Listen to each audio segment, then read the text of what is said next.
वो बेटा बेटी ने सीए का एग्जाम दिया, हर एग्जाम में शंकर भगवान को बेलपत्र लगाई, शहद लगाकर। दुनिया भले विरोध करे कि शहद लगाने से ऐसा होता है, शंकर जी को चढ़ाने से ऐसा होता है, दुनिया विरोध करती रहेगी। आप भगवान से प्रार्थना करते रहो। शिव महापुराण का एक उपाय भी आप कर रहे हो और दिल से कर रहे हो, तो जैसे मेरे ये बेटा बेटी सीए में पास होते हैं फाइनल में, और वो बेटा अगर चलकर आ सकता है तो मेरा विश्वास है कि शंकर आपकी भी मुराद पूर्ण कर सकता है। दिल से करें, हृदय से।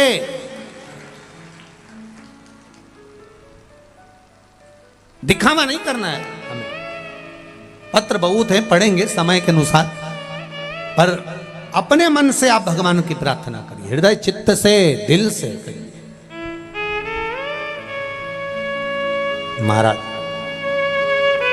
पुंज का स्थला से कहा तुम जाओ और मृत्यु लोक में जाकर एक बालू का शिवलिंग, मिट्टी का शिवलिंग, पार्थिव शिवलिंग का निर्माण करो और उसकी पूजन करो। पुंज का स्थला गई, शिवलिंग का निर्माण करा, पूजन करी, आराधना करी। आराधना करते करते करते करते करते करते करते समय बीता और पुंज का स्थला की दृष्टि एक राजा पर पड़ गई जो शेर से युद्ध लड़ रहा था।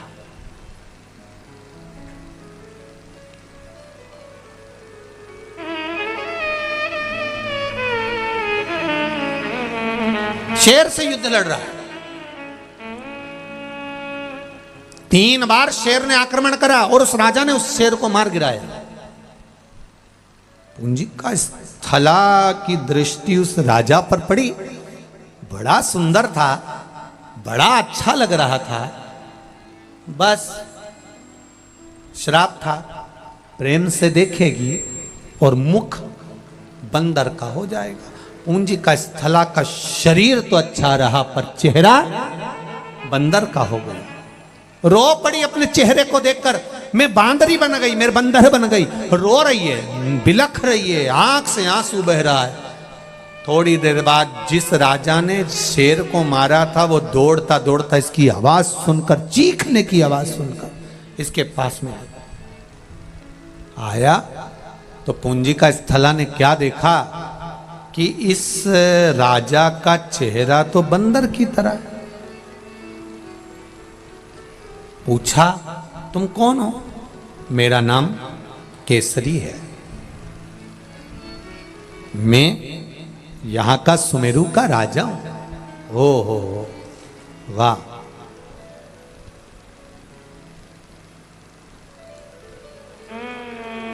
क्यों रो रही हो तुम?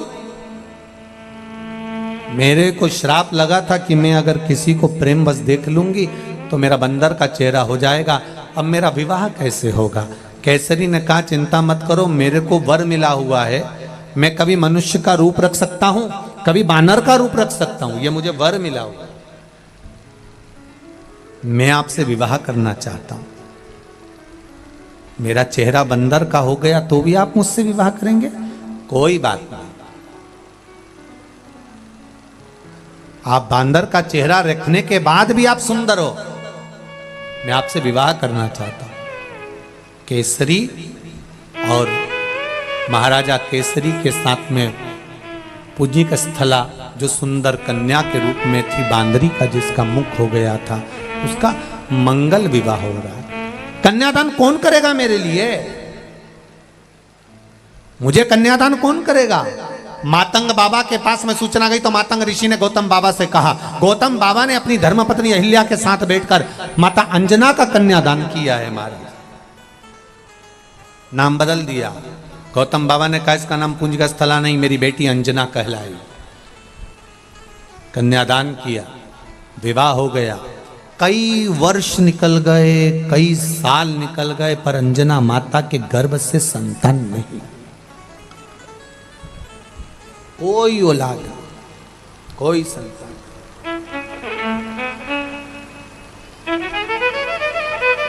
आज आंखों में से जल बह रहा था तो अंजना ने अपने पति केसरी से कहा,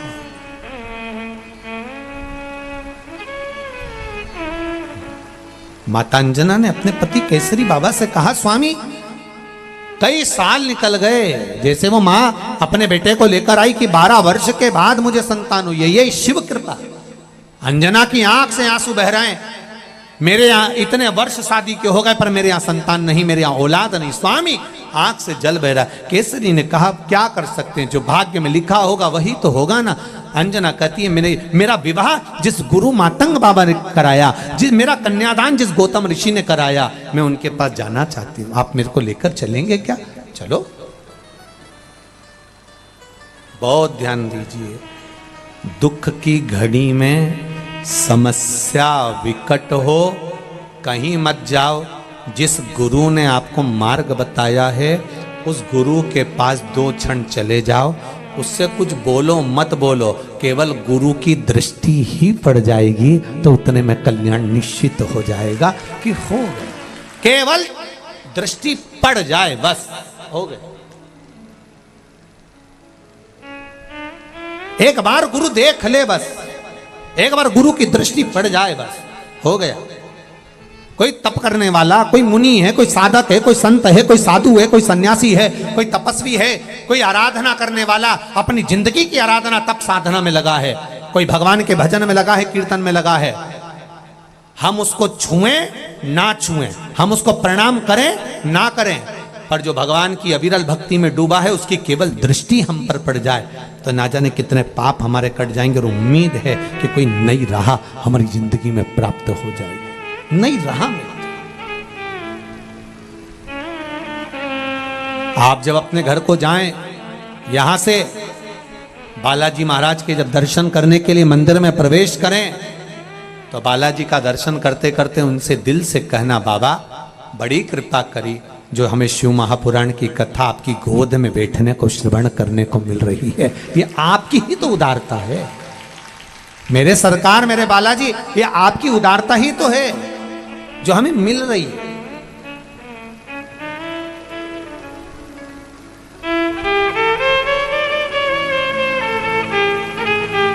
कितने जीव सालासर बालाजी धाम में, कोई चिड़िया, कोई पक्षी, कोई पशु, कोई जीव, कोई जंतु अगर भ्रमण भी कर रहा है और कोई की गति नहीं भी सुधरी है तो मैं तो कहता हूँ बालाजी सरकार ने ये शिव महापुराण की कथा अपने उन जीवों के कल्याण के लिए करवा दी कि इनकी मुक्ति होना जरूरी है, इनका कल्याण होना जरूरी है। भटक रहे हैं ना जाने कहां कहां, कोई चींटी के रूप में, कोई झिंगुर के रूप में, कोई पक्षी के रूप में, कोई पशु के रूप में, ना जाने किस किस रूप में, कोई चिड़िया के रूप में, कोई जानवर के रूप में, कोई जीव के रूप में, इनकी गति होना।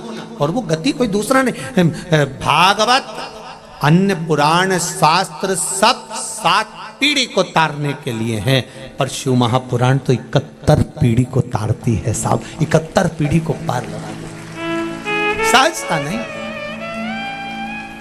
गई माता मीनों में चल। मातंग बाबा ने अंजना को देखा तो आज पति के साथ आई है। पूछ लिया बाबा ने, क्या बात है, क्या हुआ? अंजना जी कहती हैं मैं अगर बोलूंगी तो अच्छी बात नहीं, बस झोली मेरी तंग है, तेरे यहाँ कमी नहीं, तेरी कृपा से हूँ यहाँ। बाबा मेरी झोली खाली है, आप कृपा कर दीजिए, आप कृपा कर दो, बस आप कृपा करोगे तो जरूर कुछ मिलेगा, जरूर मिलेगा। और दिल से कहकर निकलो, मैं सालासर जाना जी चाहे दुनिया ताने मारे, मैं सालासर जाना जी चाहे दुनिया ताने मारे। श्री शिवाय नमस्तुभ्यं, श्री शिवाय नमस्तुभ्यं, श्री शिवाय नमस्तुभ्यं, श्री शिवाय नमस्तुभ्यं। भगवान शंकर को मन से आप स्मरण करना प्रारंभ करिए। और अपनी कामना करो, बाबा मेरे को ये तकलीफ है, दिक्कत। मंत्र जपो। क्या होगा मंत्र जपने में? वो सुने, धारण करेगा। कभी होटल में खाना खाने गए हो? हाथ तो उठाओ। ढाबे पर कभी खाना खाने गए हो? होटल पर कभी गए हो? भले खाना खाने नहीं गए, नाश्ते की होटल पर कभी गए हो? गए तो होगे। होटल पर जाओगे, वहां जाकर आपको बोलना पड़ेगा, दाल लेकर आओ, रोटी लेकर आओ, सलाद लेकर आओ, पापड़ लेकर आओ, अचार लाओ, दाल नहीं खाना है तो सब्जी लाओ। आपको बोलना पड़ेगा। बोलोगे, बोलने से ही रोटी आती है। रोटी बोलने से ही सब्जी आती है। बोलने से ही दुकानदार 2 किलो मिठाई बंगाली या मैसूर पाक या मावे की मिठाई बंद कर देता। बोलने से ही फल वाला सेब, संतरा, अंगूर तोल कर देता। बोलने से ही समोसा मिलता, बोलने से ही कचौड़ी मिलती है, बोलने से ही सर्प की थैली मिलेगी। नाम बताना पड़ेगा, ये वाला सर्प। नहाने का साबुन भी बोलने से मिलेगा, ये साबुन। बोलने से। जब तुम रोटी बोलोगे ही नहीं तो रोटी कौन तुम्हारी टेबल पर रखेगा? उसी तरह जब तक तुम श्री शिवाय नमस्तुभ्यम बोलोगे ही नहीं तो तुम्हारी गोदी में कौन भगवान सुख प्रदान कर दे?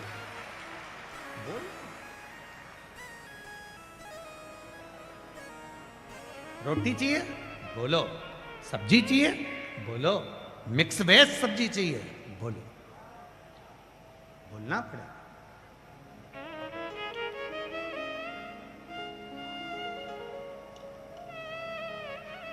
अभी हम इधर से आ रहे थे, ट्रैफिक में बहुत जाम था क्योंकि शिव भक्त बहुत आए हैं। तो एक माता जी सिर पे पानी की बोतल लेकर चल रही थी। शिव महापुराण का एक नियम है भक्तों का मुख झूठा कराने का। आप बहुत बड़ा भंडारा नहीं कर सकते, लाखों रुपए भंडारे में खर्च नहीं कर सकते, मत करो। जहाँ शिव पुराण की कथा हो वहाँ अपने घर से आते आते 4 रोटी ज़्यादा बना कर लाओ, अपने पास जो बैठे उसको खिला दो। थोड़ा सा कुछ घर से आते आते पानी की 2 बोतल ले आओ, एक खुद पी लो, एक दूसरे को पिलाओ। अभी हम आ रहे थे तो एक माता जी सिर पे पानी की बोतल लेकर चले। गर्मी तेज, एक बूढ़ी माता रोड के डिवाइडर पर बैठी थी। हमारी गाड़ी वहीं पर थोड़ी फंसी हुई थी, हम वहीं देख रहे थे कांच में से। बहू साथ में थैले में सामान था, दोनों जा रही। इतने में बूढ़ी माता ने अपने सिर पे रखी हुई बोतल में से एक बोतल निकाली और एक डिवाइडर पे बैठी हुई बूढ़ी माँ जो कथा में आ रही थी, मस्तक पे चंदन लगा था, पोती साथ में थी उसके, जो कथा में आ रही थी, उसी को पानी की बोतल दे। साथ में एक महिला और चल रही थी, उसने कहा पंडाल में बैठेंगे, पंडाल में। वो सिर पे बोतल रखी हुई माँ बोली, सीहोर वाला गुरुजी कहता है जहां तक आवाज जा रही है वहां तक पंडाल है। ये भी कथा ही तो सुनने जा रही है, ये भी तो कथा ही सुन रही है। यहां तुम्हारा विश्वास, तुम्हारी दृढ़ता, तुम्हारी श्रद्धा सामने आकर खड़ी हो गई। सामने भूखे को भोजन, प्यासे को पानी, जय बाबा बर्फानी। ये नारा किसी दूसरे ने नहीं दिया, ये नारा दिया है शिव महापुराण ने। ये नारा किसी दूसरे का नहीं, ये शिव पुराण का। कि भूखे को भोजन कराना और प्यासे को पानी पिलाना शिव का दीदार कर लेने के बराबर। शंकर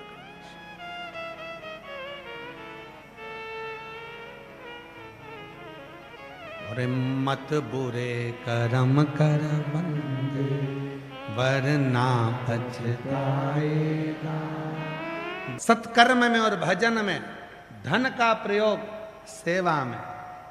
हम तो यहां तक कहते हैं जो चीज तुम्हारे पास है उसका प्रयोग सदुपयोग में करो। मोबाइल अगर भगवान ने दिया, आप इंस्टाग्राम चलाते हो, फेसबुक चलाते हो, यूट्यूब चलाते हो, तो जाते जाते एक छोटा सा क्लिप अपना भी बना कर जाना, मैं शिव पुराण में आई हूँ आज मेरे बाप से मिलने के लिए।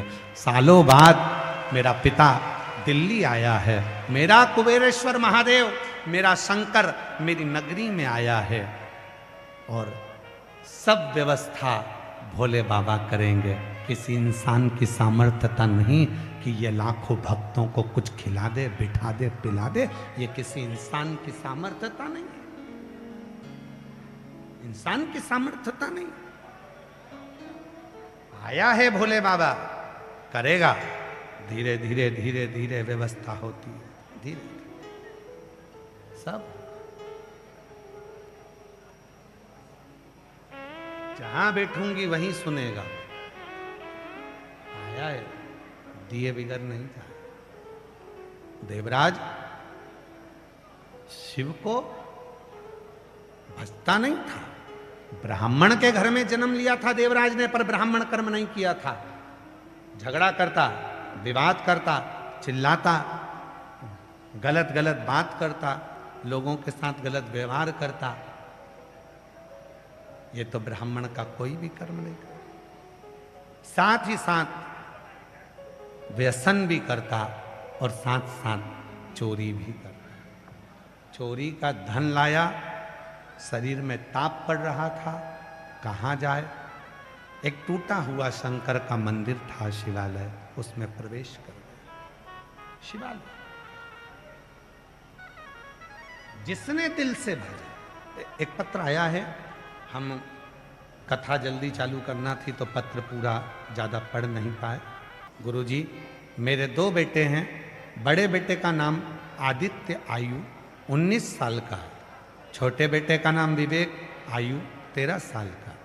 गुरुजी, मेरे बड़े बेटे को 2021 में एक बीमारी ने पकड़ लिया।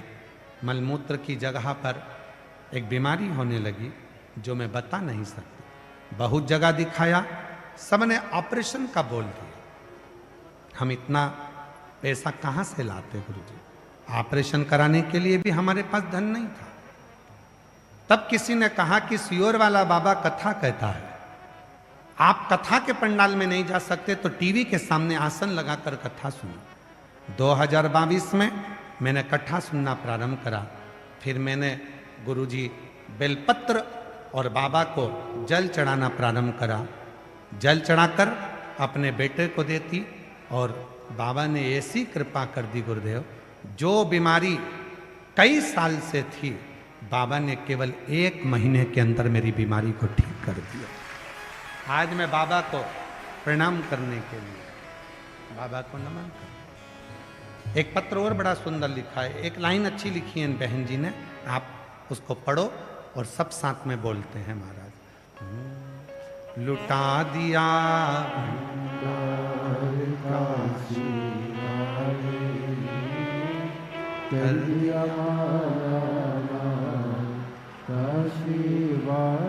एक पत्र और सुंदर है। गुरुजी प्रणाम, मेरे पति का नाम सुभाष है, मेरा नाम सविता है। व्यासपीठ को मैं नमन करने के लिए हूं। 1 लोटे जल का मैं क्या गुणगान करूं गुरुदेव। हमारा पूरा परिवार मायका बहुत गरीबी की जिंदगी जी रहा था, सब दुखी थे,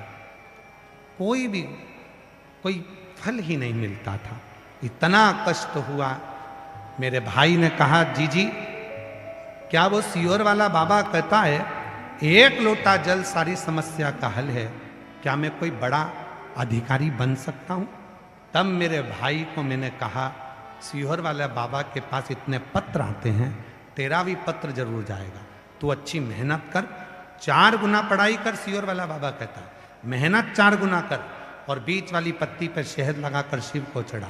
आज मैं धन्यवाद देती हूँ, मेरा भाई एसडीओ की पोस्ट पर नियुक्त हो गया। मैं बाबा को धन्यवाद देने के लिए आज मेरा भाई एसडीओ बन गया। मैं शिव को नमन। बैठी हैं, आ जाओ माँ, आ जाइए। आज मेरा भाई एसडीओ बन गया। मैं बाबा को यहाँ धन्यवाद देने के लिए। शिव तत्व किसको कहते हैं? शिव की कथा किसको कहते हैं? शिव की करुणा किसको कहते हैं? शिव भक्ति किसको कहते हैं? भगवान देवादिदेव महादेव की उपासना किसको कहते हैं? शंकर भगवान की अविरल भक्ति किसको कहते हैं? तुम्हारे विश्वास, तुम्हारे भरोसे को, तुम्हारी दृढ़ता को शिव तत्व। और जितना विश्वास, जितनी दृढ़ता, जितना भरोसा तुम्हारा होगा, उतना शिव तुम्हारे करीब में होगा, उतना शिव। बिना विश्वास के शिव कभी मिल नहीं सकता, बिना भरोसे के शिव कभी मिल नहीं सकता। आप आए हो भगवान शंकर पर विश्वास रखकर, आप आए हो शिव पर भरोसा रखकर, और लुटा दिया भंडार का शिव।